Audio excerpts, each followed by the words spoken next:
मिटाए तेरी पीड़ा, कृष्ण ही मिटाए पीड़ा। क्या है? कृष्ण नहीं मिले ये पीड़ा। अब कृष्ण नहीं मिले ये पीड़ा है, तो ये पीड़ा जाएगी कैसे? बोले जब कृष्ण मिल जाएंगे तो पीड़ा चली जाएगी। सिया राम ही उपेय, सिया राम ही उपाय, वही हमारी बीमारी है, वही हमारा इलाज है।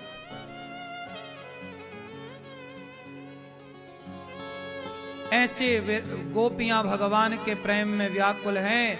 उद्धव जी समझा रहे हैं, पर गोपियों के प्रेम ने उद्धव जी के ज्ञान को समाप्त कर दिया और उद्धव जी के हृदय में भी प्रेम की धारा बह पड़ी। कथाएं सुनने से क्या बढ़ता है जानते हो? प्रेम। कथाएं ही प्रेम को बढ़ाती हैं।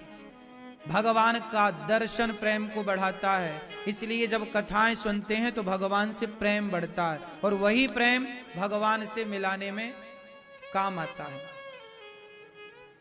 भगवान गोपियों से उद्धव जी मिलकर के जब गए तो भगवान ने हृदय में दर्शन कराया, हृदय में दर्शन हुआ। इसके बाद भगवान द्वारिका पहुंचे, जहां भगवान का विवाह संपन्न हुआ। भगवान के प्रथम पुत्र हुए हैं प्रद्युम्न। प्रद्युम्न का विवाह भगवान ने, प्रद्युम्न का विवाह सम्रासुर को मार करके रति से हुआ। उनके पुत्र हुए अनिरुद्ध। भगवान का दूसरा विवाह जामवंत की बेटी जाम्बवती से हुआ। दूसरा विवाह भगवान का जाम्बवती से, तीसरा विवाह भगवान का सत्यभामा से, चौथा यमुना जी से, पांचवा मित्रविंदा से, छठवा सत्या से, सातवां भद्रा से, आठवां लक्ष्मणा से। भामासुर नाम का एक दैत्य था, उसने 16,100 कन्याओं को बंदी बनाए रखा। भगवान ने उन कन्याओं को बंधन से मुक्त किया कि देवियों जाओ, ये हमने तुम्हें बंधन से मुक्त किया। एक राजा था भामासुर, बड़ा बलवान, वो जो भी सुंदर कन्या देखता पकड़ के ले आता और उसे अपने कारागार में डाल देता। ऐसे उसने 16,100 कन्याएं बंदी बना रखी थी। उसने सोचा था कि मैं जब 20,000 कन्याओं के इकट्ठा कर लूंगा तो 20,000 कन्याओं से मैं एक साथ विवाह करूंगा। कितनों से? लेकिन अभी टोटल हो पाई 16,100। भगवान ने मार गिराया भौमासुर को, कन्याओं को जेल से मुक्त किया। देवियों ये किराया खर्चा लो, घर जाओ।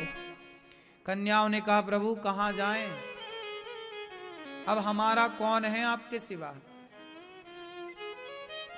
कोई ना स्वीकार करेगा हमें। जहां जाएंगी पिता कहेंगे कि तुम पर पुरुष के पास रहकर आई हो, कौन ब्याह करेगा? तो जिन्हें कोई स्वीकार करने को तैयार नहीं है उन्हें भगवान कहते हैं कि तुम बताओ क्या चाहती हो? कन्याओं ने कहा आप हमारे पति बन जाओ। तब भगवान ने उन कन्याओं से विवाह कर लिया उनके आग्रह पर, और टोटल विवाह हो गए भगवान के 16,100। हर रानी के गर्भ से एक बेटी और 10-10 बेटा भये।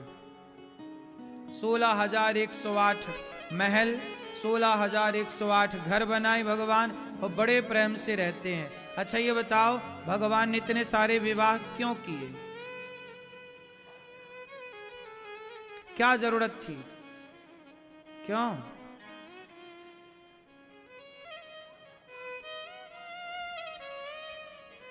हाँ, ये भगवान ने इतने सारे विवाह क्यों किए हैं? उनकी, हाँ, जिन नारियों को समाज जीने नहीं देती, भाई पराये पुरुष के पास रह के कोई महिला आई उससे कौन ब्याह करता?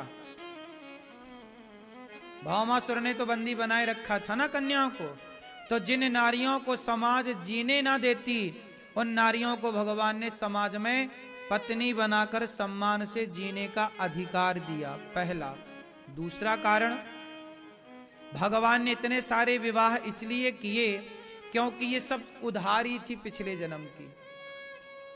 क्या थी? उधारी। कैसी उधारी?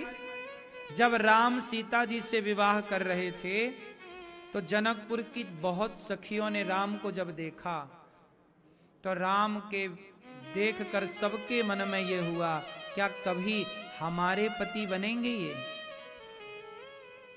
भगवान को देखकर भला किसका ना मन ललचाए? क्या कभी हमारे पति ऐसे होंगे?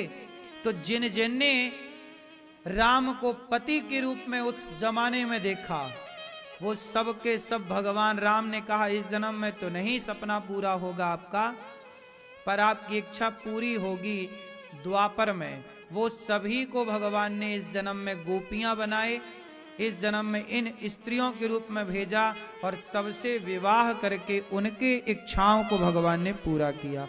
भगवान का धर्म है कि वो अपने भक्त की इच्छाएं पूरी करें। भगवान का धर्म क्या है कि वो अपने भक्त की इच्छाएं, जैसे मीरा की इच्छा है कि कृष्ण हमारे पति बने, तो भगवान को पति बन के मिलना चाहिए कि नहीं? भगवान का भक्त जो कामना करता है भगवान को वो कामना पूरी तो करनी ही है। यही तो भगवान का काम है। तो आप लोग भी कहो कि प्रभु हमें पति रूप में मिले, तो भगवान आपको भी मिलेंगे, इसमें क्या है? आप कहो कि हमें पुत्र रूप में मिले तो आपको कभी यशोदा बना देंगे। आप कहो कि हमें भाई बन के मिले तो आपको कभी सुभद्रा बना लेंगे। इसमें क्या है? भगवान तो अपने भक्त की कामना ही पूरी करते हैं। जाकी रही भावना जैसी, जो जिस रूप से देखता। शबरी ने देखो गुरु के वचनों पर भरोसा किया, राम आएंगे, तो देखो गुरु के वचनों पर आपने भरोसा किया, उस वचन के पूर्ति के लिए भी भगवान आते हैं कि भाई गुरु की आज्ञा है इसलिए जाओ। तो भगवान ने इतने सारे विवाह करके प्रसन्न चित्त से राम जी भगवान श्री कृष्ण रहते हैं। और विवाह क्यों भगवान ने किया? क्योंकि उस समय उन कन्याओं को कोई स्वीकार ना करता, इसलिए। तीसरा कारण 16,000 वेद की ऋचाएं हैं, 108 उपनिषद हैं, तो ये सब ईश्वर तक पहुंचने के रास्ते हैं।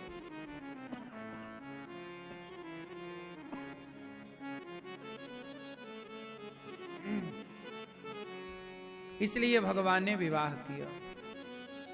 इसके बाद भगवान का रुक्मणी जी से वार्ता हुई। भगवान विवाह तो करते हैं, कभी हंसी मजाक भी करते हैं।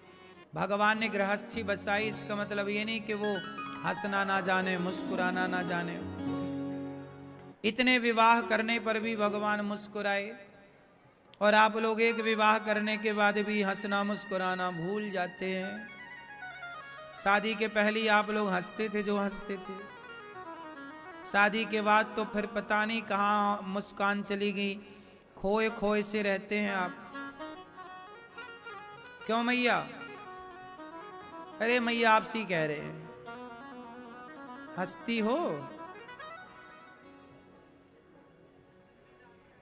हैं?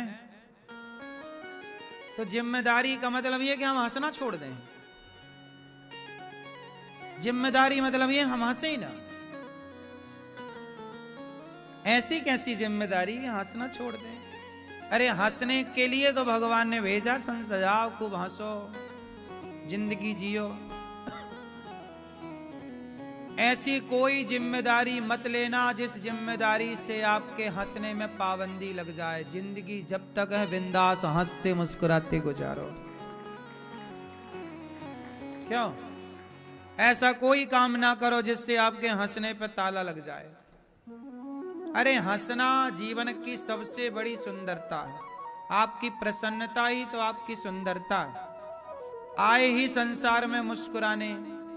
कुत्ता नहीं हंसता पूरी जिंदगी, गधा नहीं हंसता पूरी जिंदगी, हाथी नहीं हंसता पूरी जिंदगी, और आप भी नहीं हंसे तो फिर उन जानवरों में और आप में क्या अंतर है? भगवान ने आपको हंसने का अवसर दिया तो हंसो। क्यों मैया? आप हंसती हो मेरी मां, हंसा करो मेरी मां।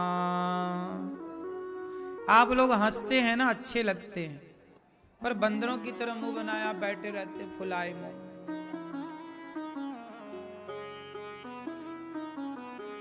ये मैया दांत कहाँ चले गए मैया तुम्हारे आगे के दांत?